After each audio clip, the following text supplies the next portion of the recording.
For over 300 years, the United Kingdom has been led by a line of remarkable individuals. Each one faced their own unique triumphs, their own crushing trials, and moments that would change the course of history. In this explainer, we're going to dive into that incredible story of hardship and success that literally built a nation. Just think about that for a second. We're talking about 3 centuries of history here. It's a story of constant power struggles, massive social change, and the forging of a modern state, all seen through the eyes of the people at the very top. 57. That's how many different people have held this top job. And every single one of them, for better or for worse, left their mark on the country and, the world. So who were these people really? And how did their decisions, their rivalries, and their ambitions come together to build the Britain we know today? Well, that's the big question we're digging into. All right, let's get into it by rewinding the clock all the way back to the beginning. We're going to a time when Britain was at a crossroads, and the role of Prime Minister, well, it wasn't even really a thing yet. Yeah, what's so wild is that the job of Prime Minister wasn't created by some grand law. It kind of just happened. It grew out of the political dogfights between Britain's first parties, the land-owning Tories and the more business-minded Whigs, and it pretty quickly attracted some seriously powerful personalities. So meet Sir Robert Walpole. He's widely considered Britain's first prime minister, not because he had the official title, he didn't, but because, starting in 1721, he just acted like one. He was a genius of persuasion, he kept the country stable, and yep, he was the very first to live at 10 Downing Street, starting a tradition that's still going strong. 24. I mean, can you even imagine? That number just shows you how dynamic this era was. A few decades after Walpole, William Pitt the Younger became prime minister at the absolutely astonishing age of 24. He's still Britain's youngest ever PM, a total whiz with finances who steered the country through some incredibly turbulent times. Okay, now we're jumping into the 19th century. This is the Victorian Age, an era of massive industrial change, the incredible expansion of the British Empire, and some truly fierce political battles over what the soul of the nation should even be. The Victorian Age was all about profound change. You had leaders like Earl Grey pushing through the Great Reform Act, which totally shook up Parliament and gave more people the vote.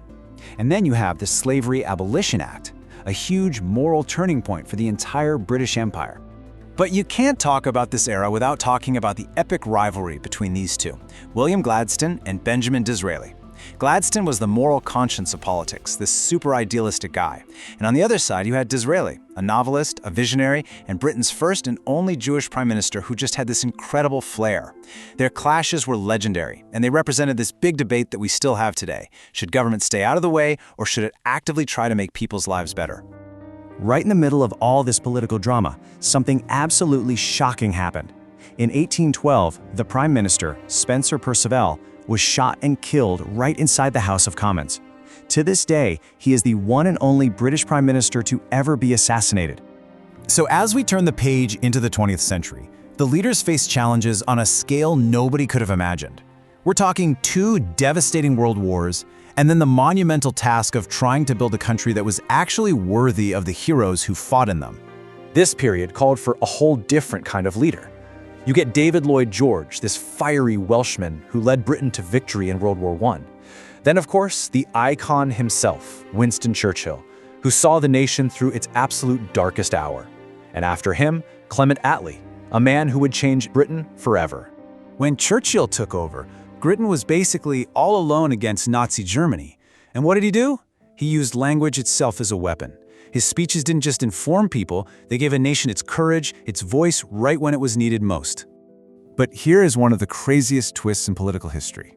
What happens next? The man who won the war, Churchill, gets voted out in a landslide in 1945. And in comes Clement Attlee. He was this quiet, totally unassuming guy who went on to lead one of the most radical governments ever. He's the one who founded the National Health Service and built the modern welfare state. The saying goes, Churchill won the war, but Attlee won the peace. And that question sets up the next chapter perfectly. I mean, you've survived the war, you've rebuilt the country, so now what?